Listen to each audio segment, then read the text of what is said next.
leagues, a make or miss league. It's a make or miss league. Make, miss. It's a make or miss league, baby. How do we get him to do that? I see my man Stan Verrett getting those checks. Make ankle breakers. Trae Young had a 50-piece last night, including this crossover that got Iggy off balance and then burying the three.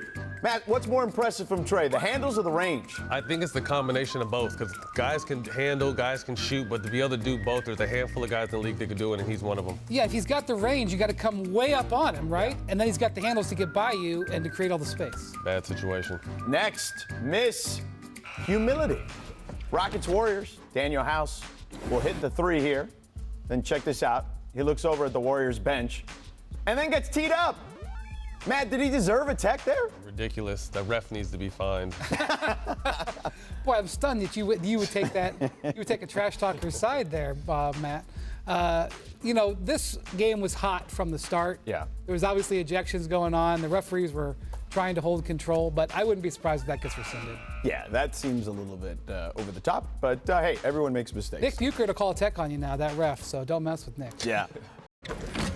Back to San Francisco. Warriors come up with the steal and the slam here. You'll check it out.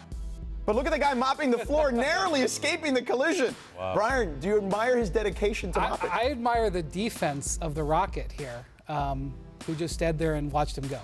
So, Jeff Green. That was Jeff Green. Yeah. Really getting into the spirit. I'm surprised this doesn't happen more, because the ball guys are on it. You know, they got to get the wet spots up, and the game changes direction so quickly. I'm surprised this doesn't happen more often. Next one. It's his nightmare, though. Yeah, that kid was terrified. There's no question. Make misdirection. Net Sixers, Philly out and running. Check out this sweet Eurostep from Embiid. It looks even better because he's got the neon shoes on. Yeah. Matt, how impressive is this for a 7-footer? Incredible. Like I said, he is one of the best players in the world when he's playing. Jesus. That's going to be in Joel's. That's going to be in Joel's Twitter feed. In a matter of minutes. That's tough. Oh, that's fantastic. All right, time to run it back with the best Eurosteps ever. Oh. Number 3, Russ on MCW back in 2017. Ooh, hello, he froze him right there. That's nice. That's nice. Oh, youngster, come on now. Number 2, we've got Giannis in OKC. A little revenge. This is back in 2016. Hello, wow, with the left hand. Strong finish. Yeah. No reaction. No reaction, like he does this every time. Right. Nothing you can do about that. No doubt. And one on that play? About that. Yeah.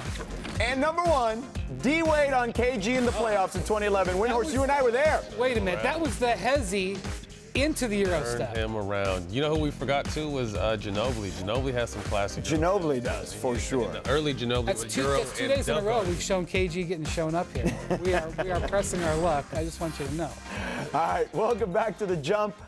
Brooklyn's injury concerns went from bad to worse yesterday. Sean Marks spoke to the media in Philadelphia and announced that Kyrie will undergo season-ending shoulder surgery. Kyrie's put up 27 points a night, but has appeared in just 20 of Brooklyn's 54 games. So, Matt, how should the Nets treat the rest of the regular season? They're firmly in the 7th spot in the East at the moment. Just continue to play hard.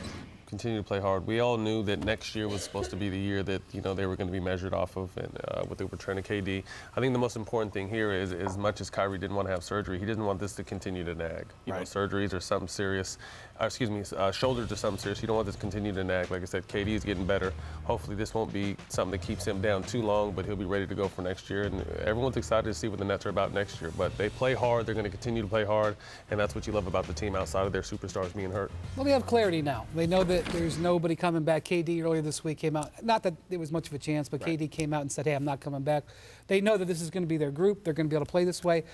And I also think this is going to be a bit of a showcase because there's a little bit of stuff out there at the trade deadline that Spencer Dinwiddie and Karis LeVert could be available. And it could have been a little bit of a, just put it out there in the water. Because when I talk to executives, they think if you're the Nets, you're going to look for a third star. Right. And can they use Karis LeVert, Spencer Dinwiddie, Jared Allen, some part of those guys to trade for that type of player? That may be a big move that they would look at this summer. So it's be a great opportunity for them to showcase those guys and those guys to have great playoffs to set it up. Matt, do you think that it's an audition, whether it's for someone else or for them? 1,000%. Like I said, I think they knew, regardless, they had a kind of a ceiling this year. maybe a gift and a curse. Kyrie being done, like Brian said, for the year, and now you're going to get to see who's out there. I'm sure they're going to get some trade. You know, during the summertime, they're going to get some offers. And like you said, if you can package someone up and get that consistent third star, if you don't feel like Dinwiddie or LeVert is that, this is the perfect time for these guys to show. And then they're going to be battle tested. You know, if this is the core they go to the playoffs with, and they have to do it on the biggest stage, you're going to know these guys are ready for whatever. As last night showed, they could put the scare into somebody. Oh, they play hard. Now, they won't be the favorite, hard. but they could scare somebody. Love how hard they play. I think the East next year is going to be fascinating because you know you have 7 teams that are pretty much locked in, and then the 8th spot will kind of be up for grabs. So it's no longer just the JV, I feel like, anymore moving forward. Thanks for watching ESPN on YouTube. For more sports highlights and analysis, be sure to download the ESPN app. And for live streaming sports and premium content, subscribe to ESPN+.